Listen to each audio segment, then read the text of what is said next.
Along with the support of the East Cars Hills Local Taxi Welfare Association, the taxi drivers of Maulai, under the banner of the Maulai Town Running Taxi Association, had come out into the streets on the 21st of September 2023 to protest against the taxi drivers of Jayao, Mautawar and Laumali, who have been parking their vehicles along the road outside the main taxi stand at Motpran, which has been shut down by the municipal board for construction of a commercial complex in the particular location. The traffic police from Lumdingri police station were later able to ease the situation. In conversation with one of the taxi drivers, it was learned that members of the association from Maulai have requested for a discussion with the Dorbashna of Mokhar so as to enable all cab drivers to avail of equal rights and privileges.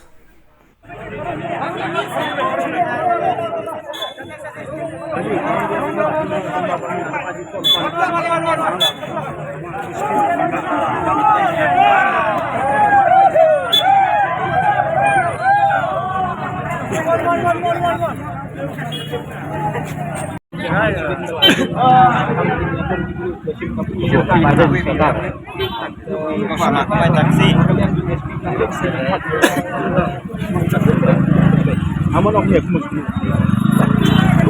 kuma yang kebementah ini deh kebementan kata tempat marsi yang yang kebementah tidak beneran mafi kebementan ya kini ke lokal taksi baru bisa penyeng ini bola ni dapat bisa penyeng aila pinjar jadi pendang gajingwan jongi him ta kasmi kalong ba ngiyo ki komplain ba ki para driver jongi ki sak pendik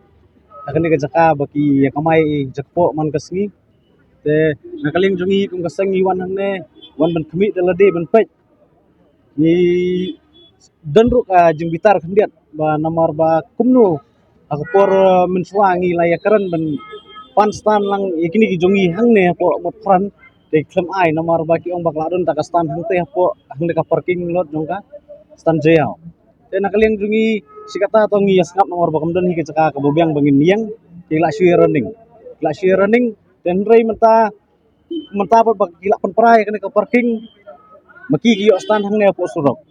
te kalong kadi kata ka bankong gajeng pendom jongki yengi kinungelam mangiwan hangne jaka banwan pet idalade te kebaari kumbangile keren pa traffic department hi menta bagi officer ng traffic department gi ong ba ya menta lada kamlong selansar lada pimai jakayang na jakayang tangeki rei ya kini pimai jakayang nakaling jungi nginum pedian ada pi aja kayang yakini rahap aja kayang lang tena kaling jungi kum kasangi ong baya mata la da pimla ban aja kayang lang yangi te yakitir pidi ben weng swa di ben be si sendon mata tena kaling